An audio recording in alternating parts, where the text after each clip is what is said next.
What makes a great auteur? Well, I would say it's their style and attention to detail that sets them apart from the rest, and this is true. However, for Tim Burton, this means his highly stylized characters that originate from his love for sketching and his dark gothic genres of film. His style is so unlike the typical Hollywood filmmaker. So what makes Tim Burton so unique, and why has he become a household auteur? To break this down, let's have a look at Burton's style. Right from the start of his career, he has used his childhood passion for horror, surrealism, and film noir shine throughout his productions. Inspiration coming from childhood favourites such as The Wicker Man, The Wizard of Oz, and Frankenstein, to name a few. His first film, a short created in his first years for Disney, was Vincent. It's basically the story of a little boy who thinks that he's Vincent Price. Burton's style of using largely stylized characters with exaggerated features and big round eyes is a theme that carries throughout his animation. Consequently, his architecture follows a Gothic feel. This is another rule of Burton's, no straight lines. However, if we compare his animation to a feature film such as Edward Scissorhands, despite the fact that the characters are human, Burton still makes sure that the style and feel still matches his Gothic themes and angular architecture. Let's be going now. Don't go.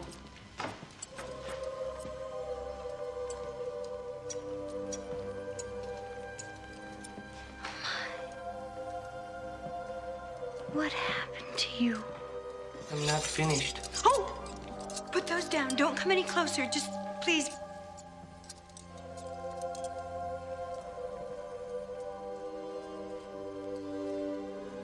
Those are your hands?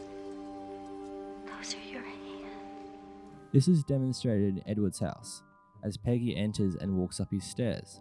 Notice the crooked non-linear shapes they make, almost mirroring Vincent's staircase to the Tower of Doom. He knew he'd been banished to the Tower of Doom, where he was sentenced to spend the rest of his life alone with the portrait of his beautiful wife. It is important to note that despite Vincent's stark black and white animation, Burton is largely known for his vibrant use of colour. And when he has it, there's a lot of it. Take for example the distinguishing set of Tinsmith's Circle, where Edward is brought after Peg finds him. Perhaps one of my favourite demonstrations of this is when the cars all pull out of their driveways in the morning, showing the vibrant feel of the town, symbolising the difference between Edward and his town.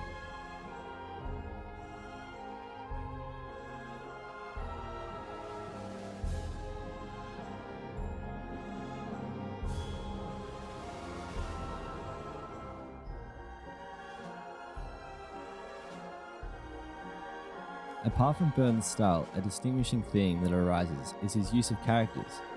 Vincent Malloy is considered unusual. He has fantasies about being an evil scientist and even believes he has a wife. For a boy his age, he's considerate and nice.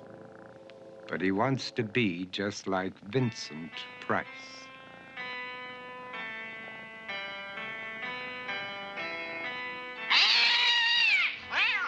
This theme of being an outcast or unusual is not uncommon in Burton's films. Instead, it is one of Burton's trademarks. In Edward Scissorhands, one of Burton's all-time greats, the main character, Edward, is the creation of an eccentric scientist.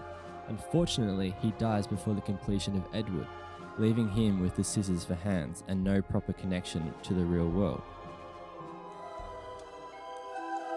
A motif that Burton continues to represent in his characters, one that has so much meaning in how Burton creates his films.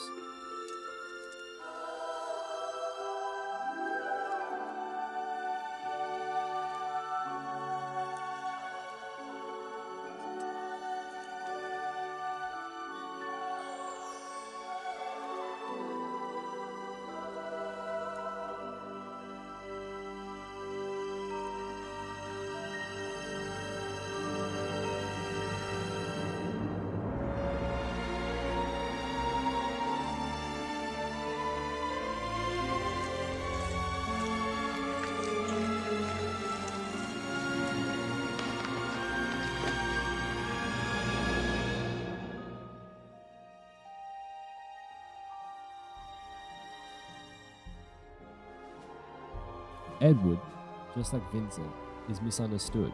However, they prove to the audience that they are really not what they are seen to be.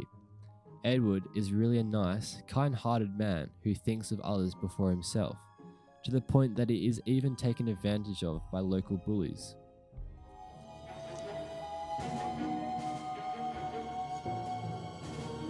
Got something in his hands. Looks like knives. Similar to this is Vincent. The same story is presented, however, just in reverse. Vincent is told that he is just a normal boy, but this is what is wrong. He is told to be normal when he isn't. He is really a more complicated person. And I think this is a distinct connection Burton has with his characters, which are, in many respects, a mirror of himself. Weirdos, yeah. The weirdos are probably the best. Burton describes his childhood to be hard. He was always considered the outcast and the odd one out. But as the saying goes, you can't judge a book by its cover, and so too Vincent and Edward Scissorhands. It goes without saying that some of Burton's favourite artists are Roald Dahl and Dr. Seuss. Their quirky characters and their use of colour are evident in his work, even to the point that Tim directed Charlie and the Chocolate Factory, one of Roald Dahl's most popular children's books.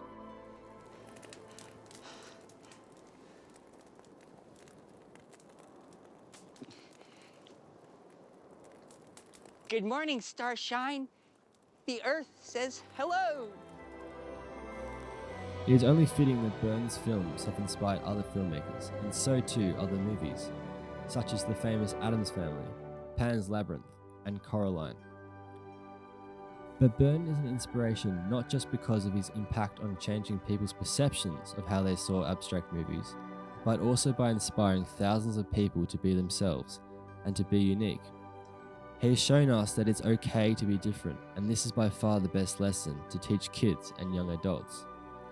This is why Tim Burton is so inspiring and such a household auteur, because he has created a new perspective on film, one that inspires and teaches young children around the world that you can be whatever you want to be, and it's okay to have your own style, a message that should be said a lot more.